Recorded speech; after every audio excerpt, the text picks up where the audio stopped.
इस चैनल में आपका स्वागत है। मैं डॉक्टर सत्य प्रकाश सिंह पुनः उपस्थित हूं रासो साहित्य को लेकर। लौकिक साहित्य में आपने पढ़ा अमीर खुसरो को और विद्यापति को। आज रासो साहित्य रासो के बारे में आपको हम बताने जा रहे हैं। सबसे पहले देखें, रासो साहित्य आदिकाल में विपुल मात्रा में मिलते हैं, बहुत अधिक मिलते हैं, लेकिन प्रामाणिकता और अप्रामाणिकता के विवाद में ये घिरे हुए हैं।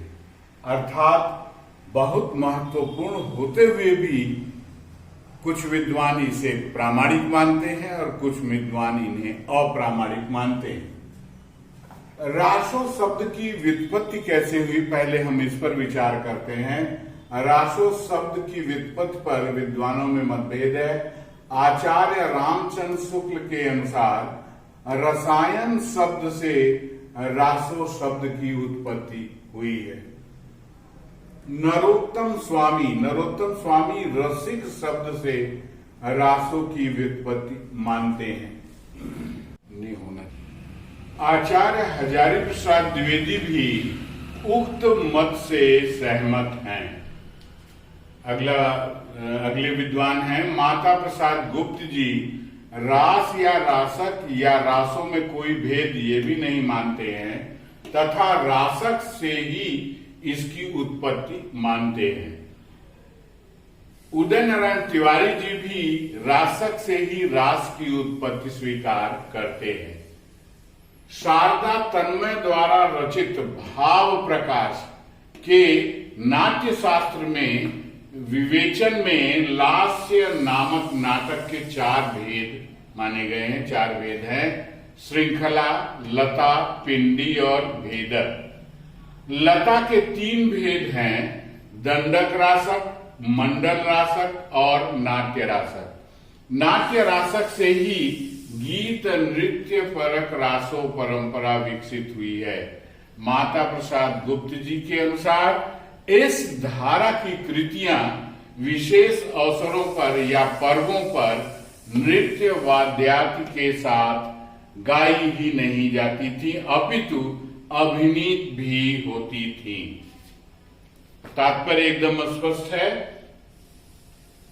अगले जो विद्वान थे, विरहांक की रचना वृत्ति जाति समुच्चय के अनुसार जिसमें बहुत से अडिला, दोषा, मात्रा, रड्डा और दोहा छंद पाए जाते हैं, ऐसी रचना रासक कही जाती है।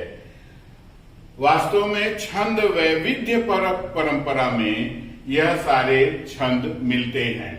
स्वयंभू की रचना स्वयंभू छंदस के अनुसार काव्य में रसाबंध, अपने भत्ता, छप्पर, पद्धति तथा रूपकों के कारण जनमानस अविराम होता है। तात्पर्य इसका यह है कि जनमानस भी उनकी रचनाओं को समझे और समझकर उसके रस में लिप्त हो जाए, उसके रस से युक्त हो जाए, ऐसी रचना ये रचनाकार रासों में रचते थे। आगे देखें, रासो साहित्य 2 अलग अलग परंपराओं में विकसित हुए। पहला हुआ छंद वैविध्य परक परंपरा। इस प्रकार के साहित्य की रचना में विविध छंदों का प्रयोग होने के कारण गेयता एवं नृत्यादि का अभाव मिलता है। तात्पर्य स्पष्ट है, विविध छंद हैं इसलिए गेय नहीं है पूरा। इस परंपरा का सर्वाधिक महत्वपूर्ण साहित्य चंद बरदाई कृत पृथ्वीराज रासो है। अन्य महत्वपूर्ण कृतियां इस प्रकार हैं: मेरु तुंग कृति, प्रबंध चिंतामणि, अब्दुल रहमान कृत संदेश रासक, ब्रह्म भट्ट कृत हम्मीर रासो, जल्लण कृत बुद्धि रासो, जगनी कृत परमार रासो, नल सिंह कृत विजयपाल रासो, माधव दास कृत राम रासो, दयाल कवि कृत राणा रासो, कुंभकर्ण कृत रचन रासो, न्यामत खां कृत कायम रासो, राव डूंगर सी कृत शत्रुसाल रासो, कीर्ति सुंदर कृत माकड़ रासो, माकड़ माने खटमल, खटमल का वर्णन है इसमें, जोधराध कृत हम्मीर रासो, गिरधर कृत संगीत सिंह रासो, दलपत कृत खुमान रासो आदि मुख्य हैं। माता प्रसाद गुप्त जी के अनुसार यह रासक या रासो गीत नृत्य अभिनय द्वारा प्रस्तुत न होकर केवल भाषिक मात्र ही होता था। मैंने आपको बताया कि यह सारी रचनाएं जो है वह जनता के लिए, जन सामान्य के रस के अनुसार, उसके मानस के अनुसार ही रची गई हैं, उनको और अधिक प्रसन्नता देने के लिए, उनको और अधिक रसाभिव्यक्ति करने के लिए। दूसरा भाग है गीत नृत्य परक रासो। ऐसी रचना जो गेय थी तथा नृत्यादि के साथ साथ अभिनीत भी की जा सकती थी। ये रासो साहित्य की दूसरे प्रकार की रचना है जिसके विषय में हम बता रहे हैं। इस परंपरा की सर्वाधिक महत्वपूर्ण रचना नरपति नाल कृत बीसल देव रास है। संपूर्ण रासो साहित्य में दो साहित्य विशेष महत्वपूर्ण है। नृत्य गीत परंपरा का अभी मैंने बताया बीसल देव रासो, और पहले मैं बता चुका छंद वैविध्य परंपरा में कौन सा, पृथ्वीराज रासो। इस परंपरा में अन्य कृतियां इस प्रकार हैं।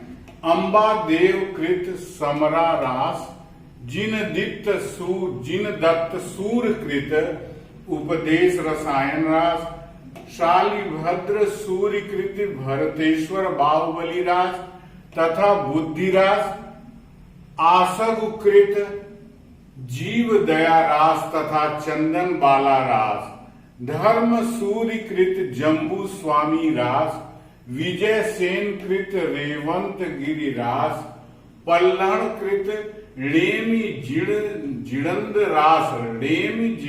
रास, दिल्हड़ कृत गयास कुमार रास, जगनिक का आलखंड आदि विशेष महत्वपूर्ण है। इसकी सामान्य विशेषताएं हैं।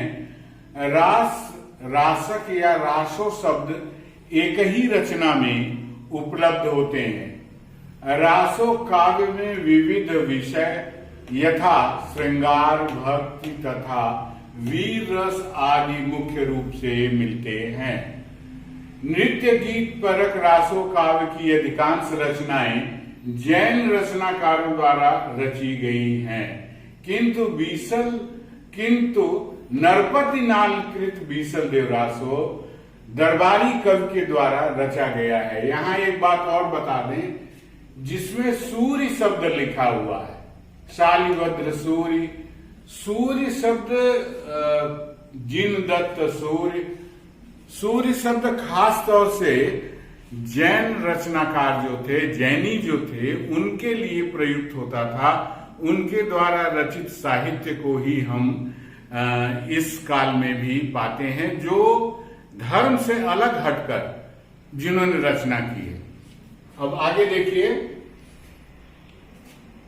रासो साहित्य का विषय जन श्रुति या आश्रयदाताओं का अतिशयोक्तिपूर्ण कथन है, वर्णन है। जैनियों द्वारा रचित साहित्य की भाषा पर अपभ्रंश का प्रभाव है, अपभ्रंश से प्रभावित है। अन्य रचयिताओं की भाषा प्रारंभिक हिंदी मानी जाती है। रासो साहित्य का हिंदी भाषा, साहित्यिक विधाओं, समाज, धर्म एवं राजनीतिक दृष्टि से अन्यतम महत्व है।